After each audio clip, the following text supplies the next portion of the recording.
Welcome to the lecture for Chapter 20. This is in the Electrochemistry chapter, my personal favorite, and it happens to be the least favorite subject of many students and many other professors. Now, the reality is that electrochemistry is essential to daily life. Every battery, every fuel cell, every way that we get electricity depends in some respect on electrochemistry.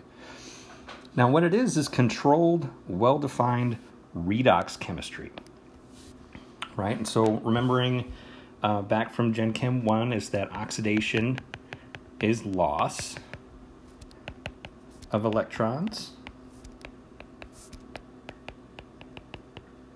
and that reduction is gaining of electrons.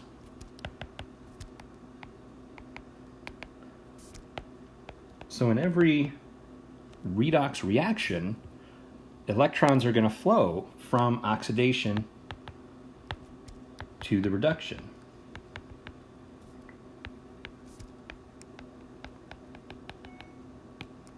Okay. Electrons will always travel in that direction.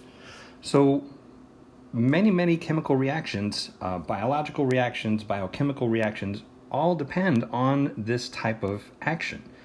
So many of the things that happen within your cells and cell mechanisms and things like that all depend on the transferring of electrons from one species being oxidized to another species being reduced. Okay, but as far as what we need to do in this particular chapter, one of the first things that we're going to learn about is balancing redox reactions. Okay, because that has a whole process all in and of itself.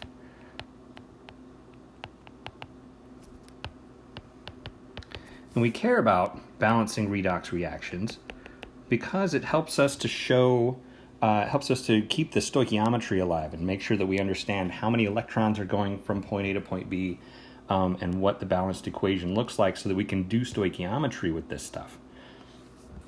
So we're going to start by balancing redox reactions specifically in acidic conditions.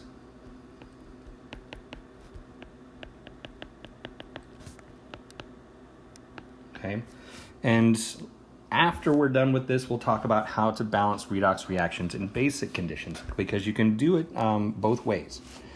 But the process of doing the basic conditions, almost all of it is do it in an acid first, and then we have a couple of extra steps at the end. So we're going to start by balancing an equation in acidic conditions, and we're going to use what is called the half reaction method. Okay, this is the one that every textbook teaches. This is the one that most electrochemists use, and it's very reliable. Now, I'm going to go through this in a lot of steps, and I want to make it clear that you do not, when you go to do this, you do not have to rewrite your equation nearly as many times as I do. I'm going to be rewriting equations so that I can clearly show from one step to the next. Okay, so let's start with an equation that looks like this. So we have bromate ion plus N2H4 goes to bromide ion plus nitrogen gas. Okay, so we are far from balanced here. There's no oxygens on the right. There's charge imbalances, all kinds of things. So the first thing that we want to do, our step one, is to assign oxidation states to everything. Okay, and if you need to, you might want to take a look back and review pages in the textbook, pages 138, 139, to remember how to assign oxidation numbers. So let's go through and do that, and I'm going to put these in green. So our oxygen is always a -2, with very few exceptions, which makes the bromine a +5. Hydrogens are almost always +1, which makes each nitrogen atom a -2. And that's an important aspect. Each nitrogen atom is a -2, and notice that we have two nitrogens there. Then the bromine, solo ions are their charge, and then elements in their natural state are zeros. Now each nitrogen in that dinitrogen is a zero, okay? So the bromine goes from a +5 to a -1, so that oxidation state went down. So the bromine in the bromate ion is the reduction.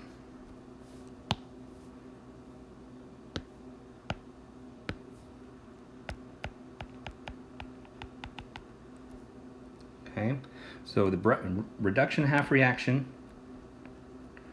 is from the bromate to the bromide. And then we look and we see that oxygen goes from a -2, and we don't have any oxygens on the other side, so we can't consider that one.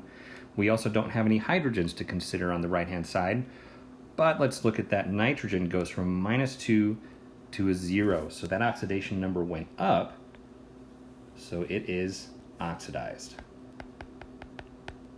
Oxidation half reaction. Okay, so what we're going to do is we're going to pull those half reactions down, and we're going to start messing with them. Okay, so remembering some of your terminology. So bromine is reduced, which makes it the oxidizing agent. Oxidizing agent. Okay, if bromine is reduced, then it means that bromine has caused the nitrogen to be oxidized. Okay, and then the nitrogen is oxidized, which makes it the reducing agent.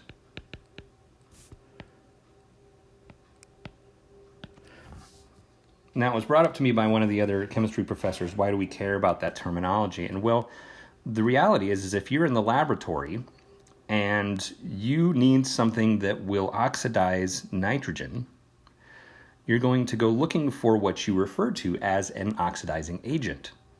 Okay, and in this case, you might find some bromate ion, bromate ion, and that's going to cause nitrogen to be oxidized, which means that the bromine in the bromate gets reduced.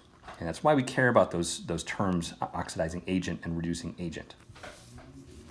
So our next step is to write the half reactions.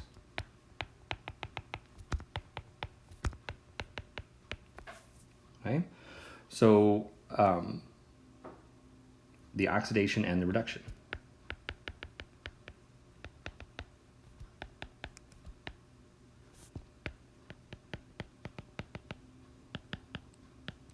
Okay, so what I'm going to do is I'm going to take that reduction half reaction with bromate to bromide, and I'm going to pull it on down. So the oxidation half reaction is the bromate, BrO3, becoming bromide. Okay, so that's the oxidation half reaction. The other half reaction is the N2H4 becoming N2. Okay, now I'm going to keep my oxidation numbers in there just for sort of reference, okay, so that I know what's what in this equation. To the -1 there, and we have a -2 for the nitrogens and to a 0 for those nitrogens. Okay, now I'm going to add electrons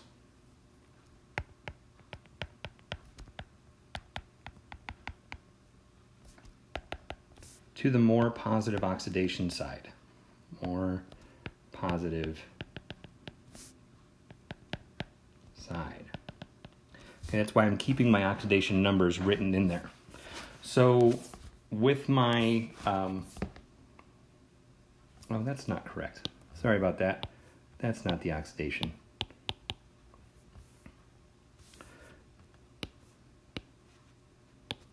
The bromate is the reduction. Sorry about that.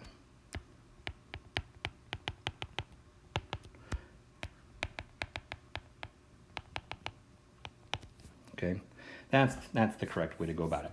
So now I'm going to add some electrons to the side that has the more positive oxidation state. So looking at the reduction with the bromate to the bromine, +5 is more positive than -1, right? So I'm going to add electrons to the left side of the reduction equation. So the bromine goes from a +5 to a -1, so that's a difference of 6 negative charges. So to go from +5 to -1, I have to subtract 6, so to speak. So I'm going to add in 6 electrons on the left-hand side. Now looking at the oxidation half reaction, my more positive side is the 0, because -2 is less positive than 0.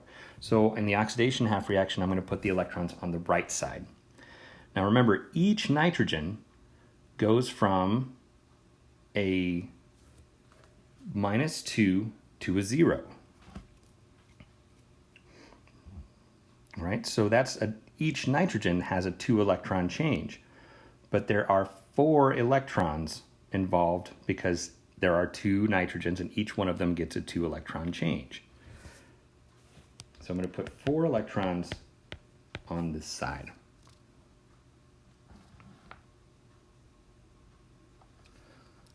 Hold on a minute.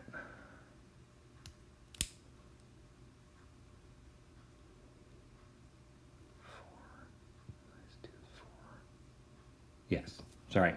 Had to check something. Okay, so, yes. This problem just got a little more complicated. Okay, there are some mistakes in my notes, so I'm going to go back and change and fix those. Unfortunately, there are. And it happens with this electron change because in my notes, I have a -1 at this step for the nitrogen, and I think that I continued on with that problem, that issue for the rest of the problem. So I'll be fixing it as we go through this lecture, and then I'll go back and repair the notes and repost them. Sorry about that. All right, just like being in real class, you all know that it's true. All right, so our step 3 is we're going to balance all non-oxygen and hydrogen first.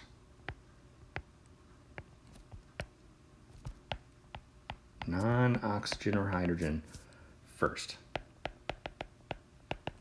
Okay, so looking at my reduction half reaction, I've got 1 bromine and 1 bromine, fine. And in my oxidation half reaction, I've got 2 nitrogens and 2 nitrogens, fine. Okay, so step 4 is now we're going to balance oxygens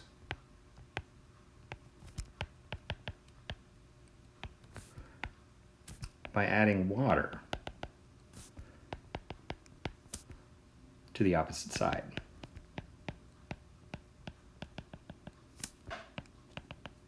Okay, and then after I do that, or in concurrence with that particular step, I'm going to balance hydrogens by adding H plus to the opposite side.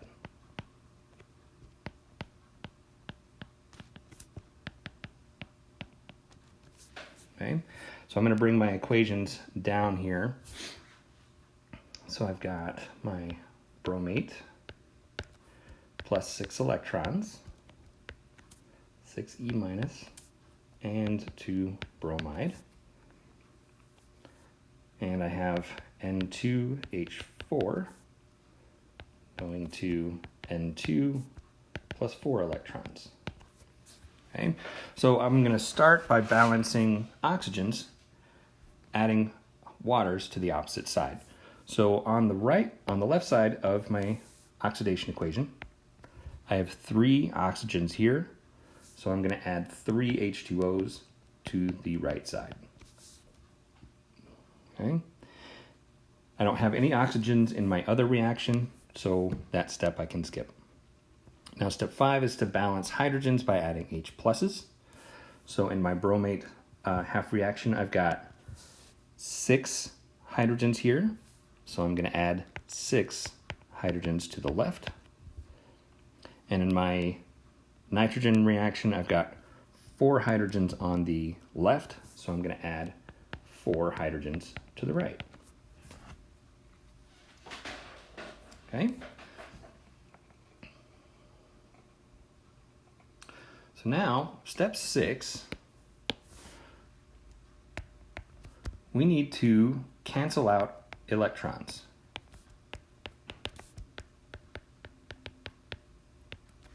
Now, we may have to multiply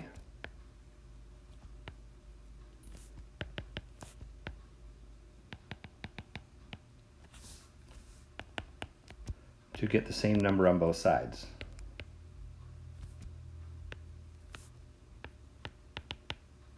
On both equations. In this case, we definitely will, because we have 6 in our top equation and 4 in our bottom equation. So our common multiple there is 12. So I'm going to multiply my top equation by 2 and my bottom equation by 3.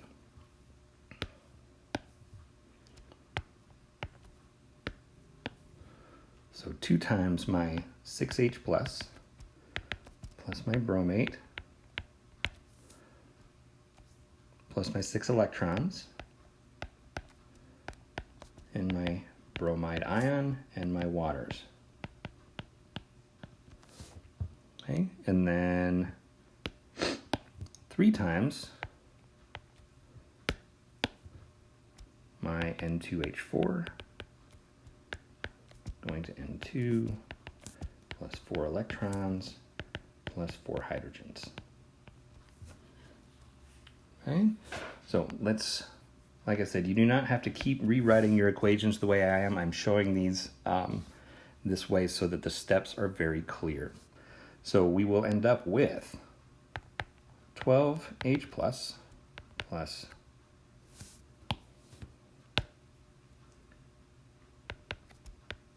2 BrO3 minus plus 12 electrons plus 2 bromides and 6 waters.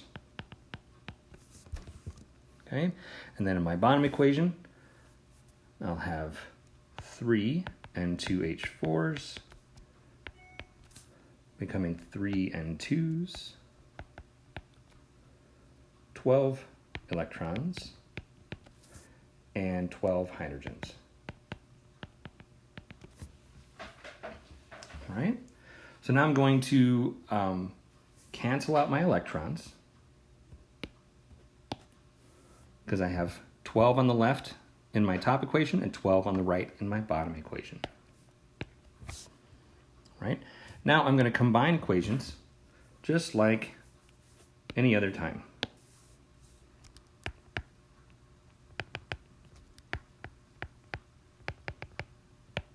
Right, and just a reminder, subtract things on opposite sides.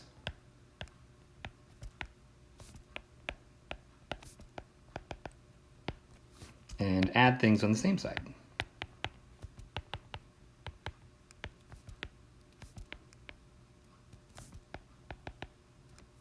Okay, so my 12 hydrogens on the left, and then I have, in my bottom equation, I have 12 hydrogens on the right, so I'm going to subtract, they will cancel each other out. Now I don't have anything that's the same, anything else that's the same on both sides, so I'm just going to add things together, bring everything down. So our end result, and order doesn't matter, just as a reminder, we should end up with BrO3 minus, perhaps 2 BrO3 minus, should be a 2 there. So 2 BrO3 minus plus 3 N2H4s and nothing else on the left. So then we come to the right and we'll have 2 Br minus plus 6 H2O plus 3 N2s. Okay. Now, if I go through this, I should see at this stage that it is a completely balanced equation. through and through. Balancing in base is super easy, and unfortunately this particular example that I used for balancing an acid is not going to work for us for balancing in base, and that will become clear in just a minute. So we're going to use another reaction that's already been balanced in acid, then it will be a better example. So balancing in base has a few steps. First thing is to complete all the steps for balancing an acid.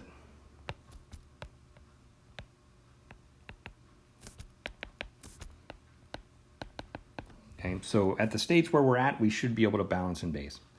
But as you'll see with this particular piece of instruction, our example at the top of the page here is not quite going to help us. So for each H+, we're going to add hydroxide to both sides. And as we can see in our equation that's sitting on the screen right now, there are no H pluses to play with, so that would be problematic. And then lastly, we're going to combine any H plus and OH minus on same sides,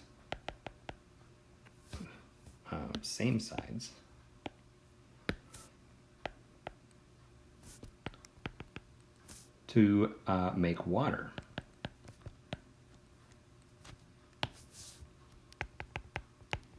And then we will consolidate.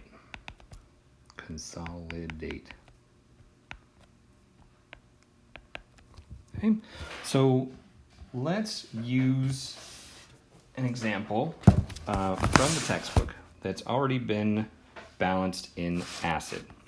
Okay, so what we have as our example equation that we'll use to balance in base looks like this. 14H plus chromate ion plus 6 chlorines gives us chromium ion, chromide, plus 7 H2Os and 3 chlorine molecules. Okay, so this has been completely balanced in acid. Oops, should have a 2 here. Completely balanced in acid, and we are good to go with our steps for balancing in base. Okay, so for each H+, I'm going to add that many OH minuses to both sides. So I currently have 14 H+ in this equation. Okay, so I'm going to add 14 OH minus to this equation on both sides.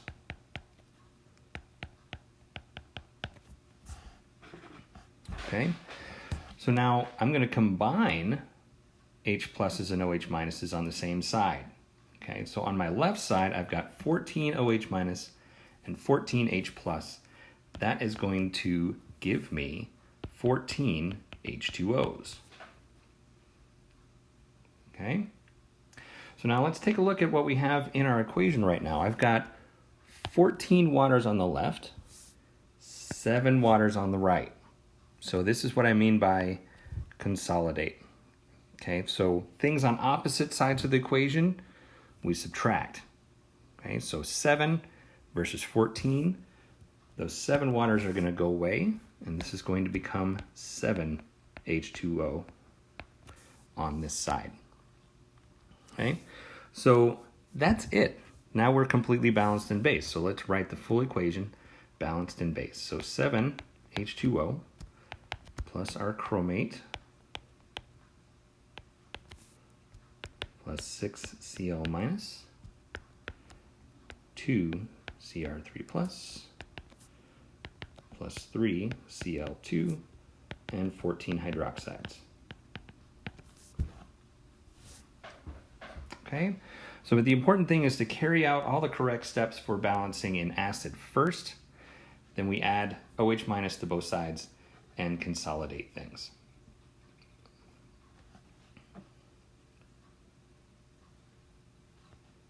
our next topic. So what do we do with some of this knowledge? Okay, so we're going to come to a fresh page here. So our next topic is about what we call galvanic or voltaic cells. Okay, these are batteries essentially. Okay, so what they are, sort of more specifically to chemistry study, is that these are spontaneous reactions. Spontaneous redox reactions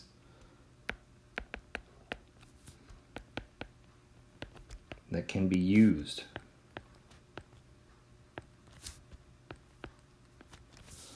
to do electric work.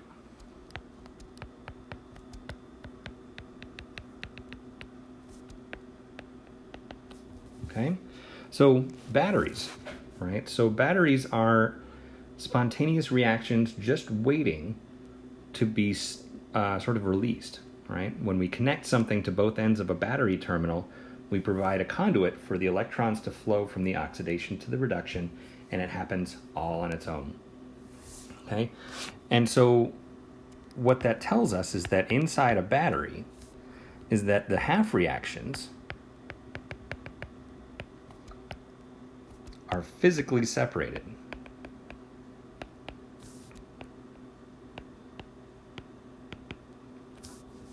Okay, but they're connected by a wire or device.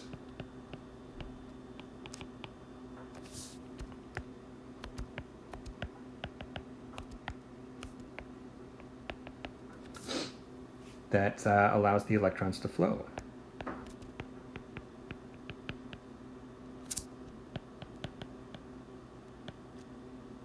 Okay, so we can't have our oxidation reduction reaction happening if electrons can't flow from the oxidation to the reduction. So what we do is we physically separate the two half reactions and connect them by a wire. And the electrons flow from the oxidation to the reduction via the wire instead of direct physical contact between the chemical species. So the question that we need to answer is, how can you tell when a reaction is spontaneous?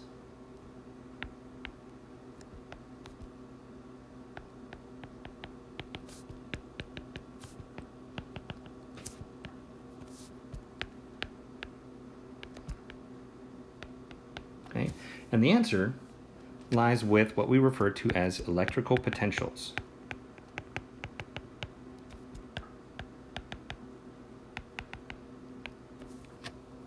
Okay.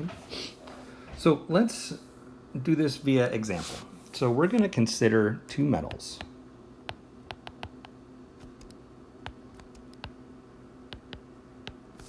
And they are copper and zinc.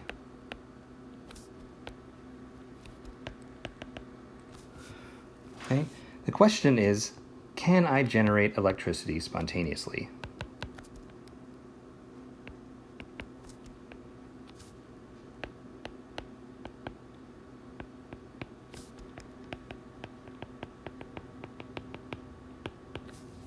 Okay. So what we're going to do is we're going to use a table of reduction potentials to tell us.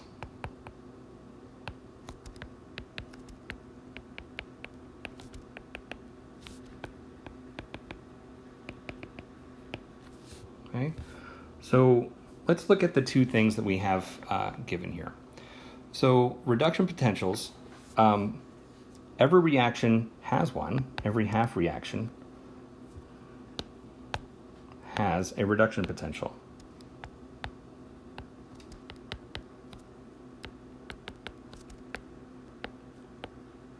Okay, has a reduction potential, and they are usually given as reductions.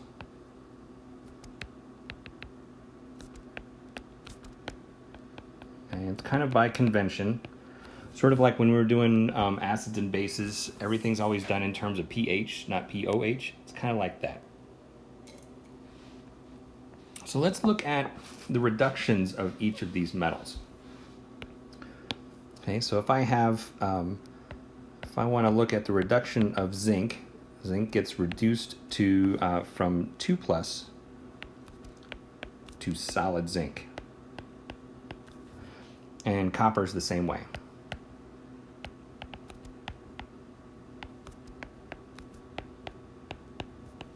Okay, so if I look at the oxidation states, we have a 2 plus to a 0 and a 2 plus to a 0. So if I add electrons to balance charge,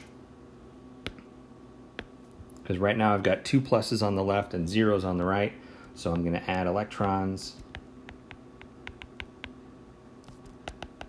to balance charge. Okay. So what we end up with are equations that show the complete reduction of each species. So zinc 2 plus aqueous plus 2 electrons gives us zinc solid. And it has what we refer to as an E0, which is the standard reduction potential. Remember, anytime you see that superscript 0, that means standard.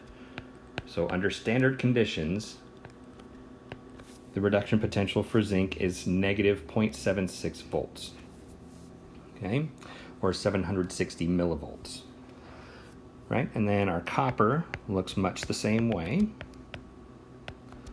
Again, remember, we're writing these in terms of reductions because it's how you'll find them in the tables. And the E0 for copper, the standard potential, is 0.34 volts positive. Okay, so just as a reminder, this guy is called standard potential.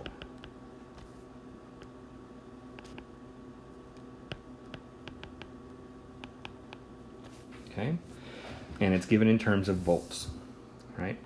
So, but when I want to look at this scenario, I can't have two reductions together. That doesn't accomplish anything. So we must have an oxidation and a reduction.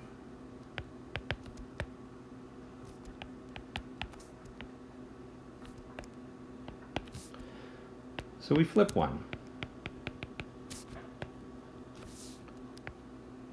and combine. Okay, so flip one reaction and combine. So at this stage, it really doesn't matter which one. Okay, but I need one of these reactions to be a reduction and one of them to be an oxidation. So I'm going to arbitrarily pick the zinc reaction to flip, just because it's on top. Okay, and it will become clear here in a second why it doesn't matter at this stage which one I pick.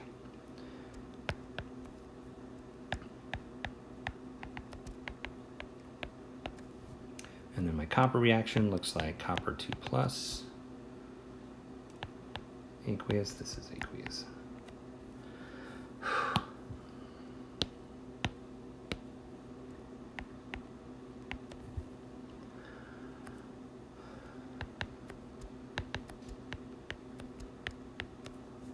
Some copper solid. Okay, so we're going to combine these. My electrons will cancel out.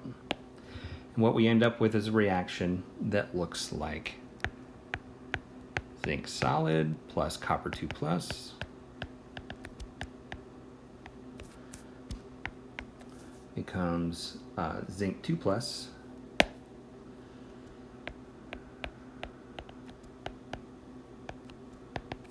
plus copper solid.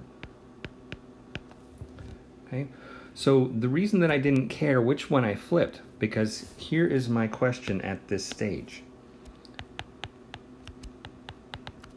Is it spontaneous as written?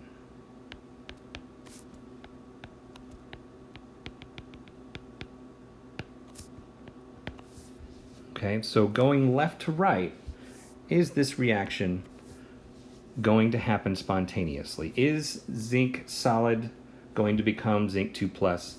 Is it going to be oxidized spontaneously? Is copper 2 plus going to be reduced to copper solid spontaneously?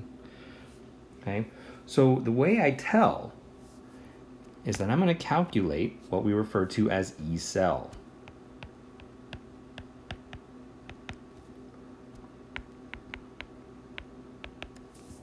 Okay, we refer to this also as the cell potential, or the standard cell potential. Okay, so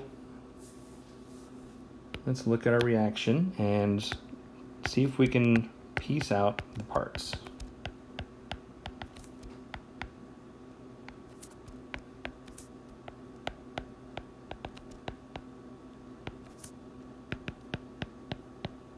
Okay, so I want to assign oxidation numbers so I can tell who's oxidized and who's reduced. It's pretty obvious, but let's go through the process.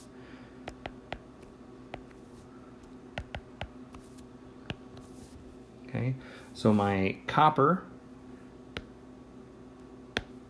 the copper is the one that is reduced, and my zinc is the one that's oxidized. Okay, so oxidation happens at the anode of our cell. Let's put this in a different color here.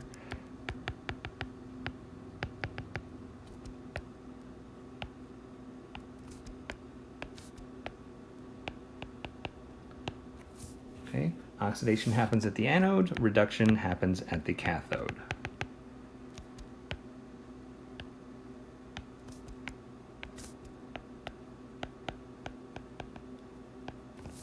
Okay, so how do we remember that? Okay, there are a couple of ways. So remembering which is which. Okay, oxidation, the words oxidation and anode start with vowels.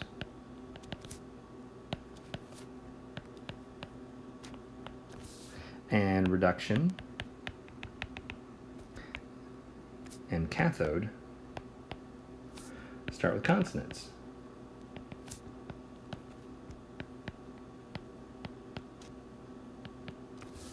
Okay? Or the way that I remembered it is that reduction cathode makes a red cat. Okay? However it works for you. Okay? So if, let's take a look back at our thing here. So if copper is reduced, that means that the cathode is the copper. Okay, and if oxidation is the anode, zinc is the one that is oxidized.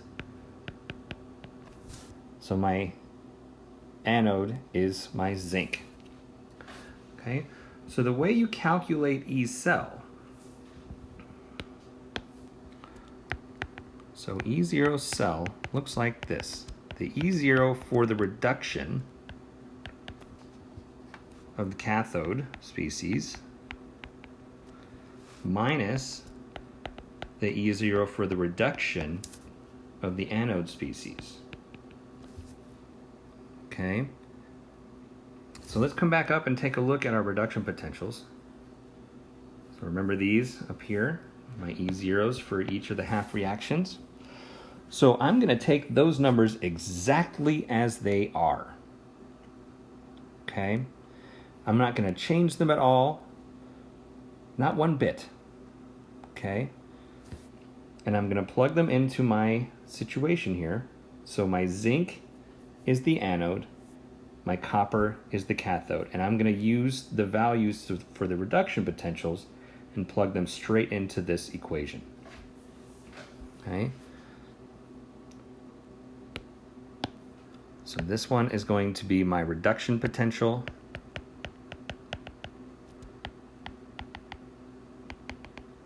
of the copper, because the copper is the one that is the cathode being reduced. This one is the reduction potential of the zinc. Okay?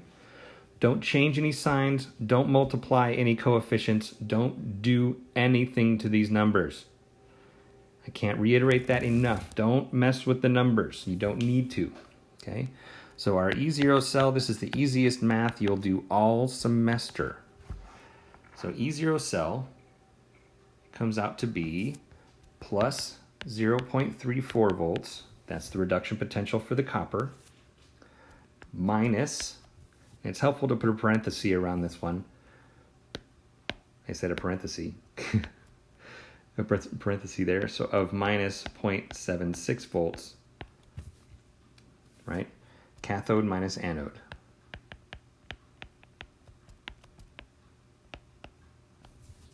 All right? And that comes out to plus 1.10 volts. All right? So what does that mean? E0 cell greater than 0, i.e. positive, is spontaneous, as written.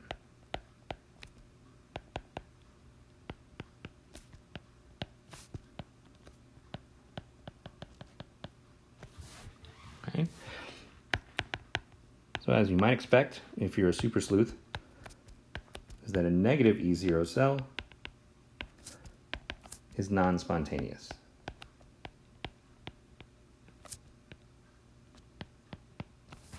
Okay.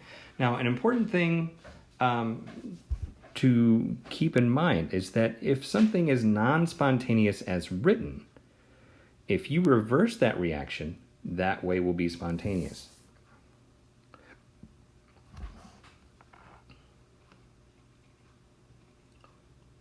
All right, let's take a look at an example. Let's do an example problem, so to speak. All right, so for example,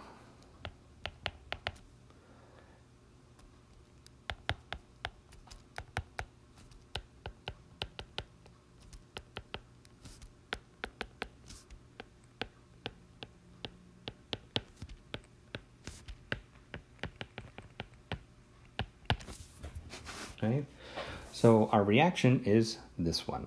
So we'll have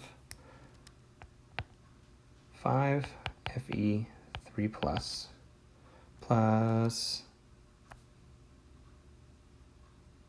manganese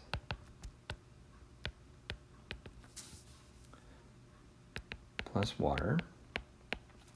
And we always need to start with a balanced redox reaction. That's important. That's why we talk about balancing redox before we get into this. So 5 irons plus 8 hydrogens, 8 protons, and MnO4 minus. Okay, so our steps to solving this question. So step 1 is almost always to assign oxidation numbers.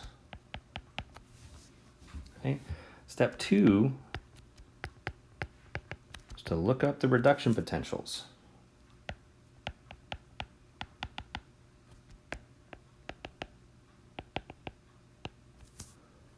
Okay, for each half reaction.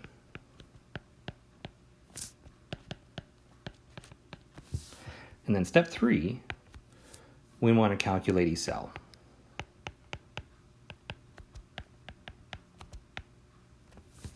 All right, so step 1, assign oxidation numbers. So let's go ahead and do that. Our iron is going to be a +3, manganese a +2,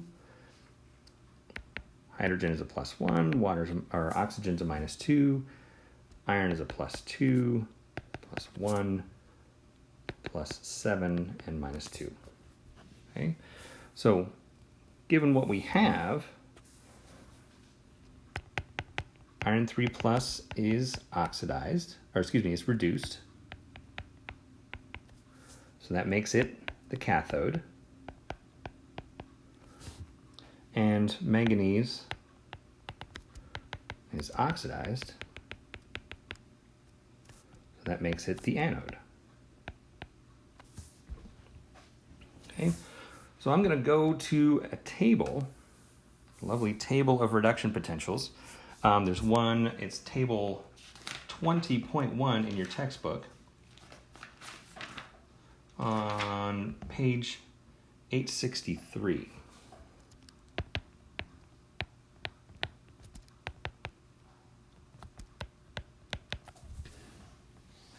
Okay, and that's your table of standard reduction potentials. You can also Google table of standard reduction potentials and get what you need. All right, so in that table, I'm going to find that my cathode, the reduction looks like, I'm going to look for a species that has iron 3 plus going to iron 2 plus, because that's what's happening in my equation. My 3 plus is going to 2 plus. And my other reaction I'm going to look for is something that has magnesium 2 plus or manganese 2 plus going to permanganate. All right, so when I get into the table, I'm going to find a reaction that looks like 3 plus aqueous plus an electron gives me Fe2 plus, iron 2 plus, and I find that the E0 is plus 0.77 volts. Okay. And then for my anode, which is the manganese, I'm going to look for something that has permanganate and manganese 2 plus, and I'm going to find one that looks like this. And you don't always have to write these out all the way. I'm writing them all the way to be very complete, so that you know what you're looking at when you go to those tables. Plus 4 H2Os. Okay, so those are my two half reactions here, completely balanced. That should be a liquid. And I'm going to find that that one has an E0 of plus 1.51 volts. Okay, so now my cathode minus my anode, that's all I have to do, anode.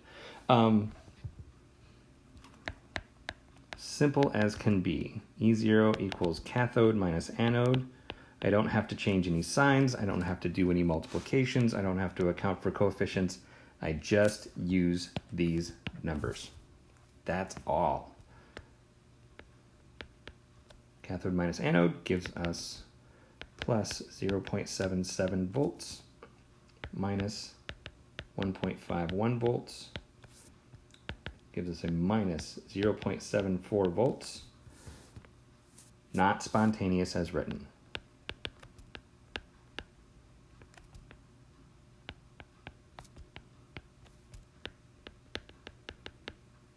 Okay, but the reverse will be.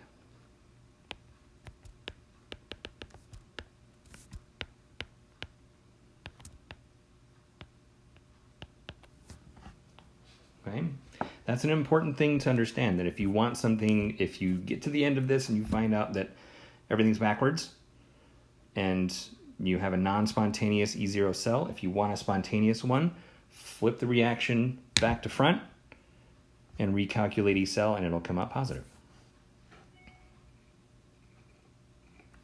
Okay, so with that, we're going to give us a pause, and we're going to come back with